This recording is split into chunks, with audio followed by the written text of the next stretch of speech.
Without revealing your age, what video game did you play the most?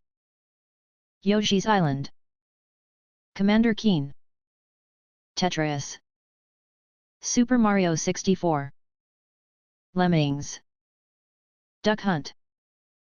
You're all 30. Snake Game on Nokia, Diablo 2. I also waited for a while for it to come out.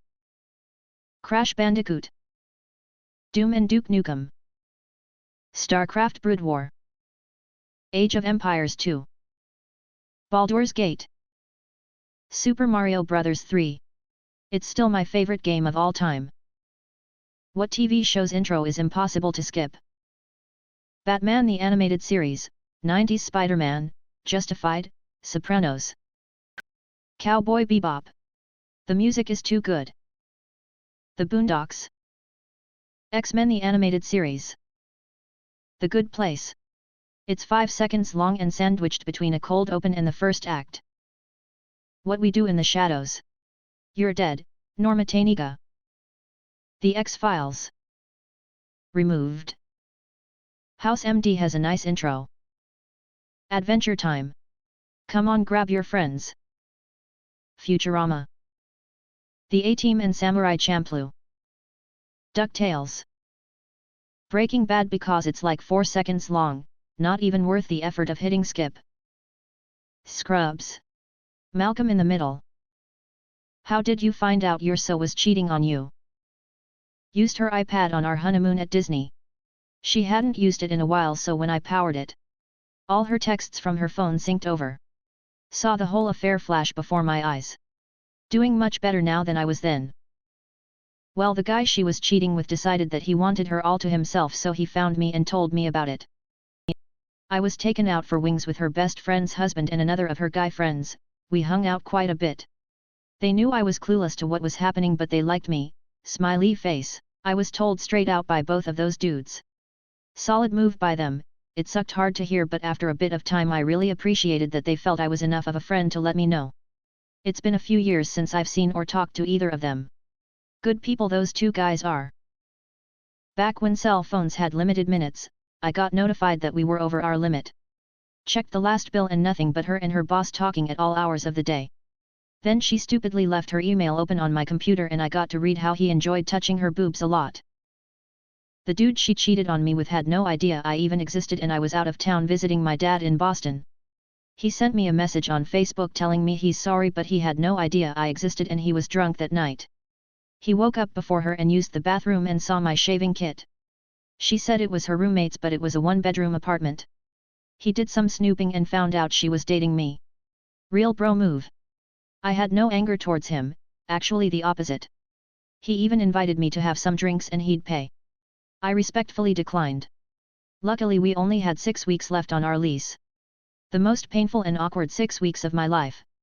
She threw away a 3-year relationship because she didn't want to go to Boston but was mad that I still wanted to go without her. Now I'm happily married to a non-toxic and wonderful woman, and that experience taught me a lot and allowed me to dodge a bullet. My stay-at-home wife at the time got pregnant despite we hadn't had sex for a while and I had a vasectomy. She tried to hide her pregnancy under the guise of weight gain, but the medical statements in the mail gave away the purpose of her doctor visits. She tried making moves on one of my closest friends. Didn't think he would tell me for some reason.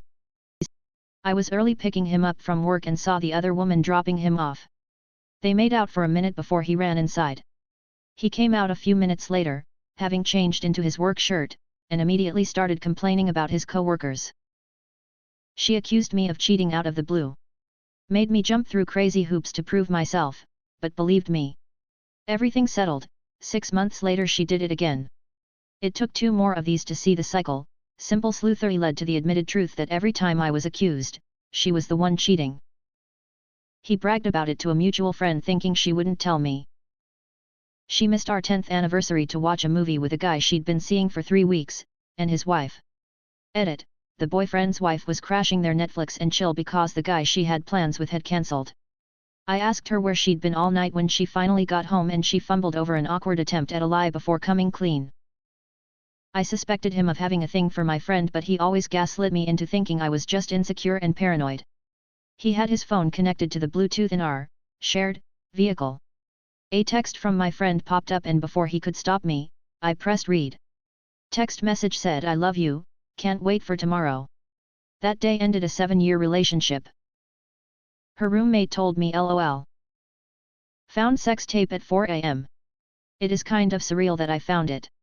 Dog woke me up to take her outside to potty. I already had been assuming my ex-wife had been cheating but had no proof. Found a digital video camera in a travel bag one time and some lingerie in a travel bag and she said she was planning something for me. Which was so out of character for her.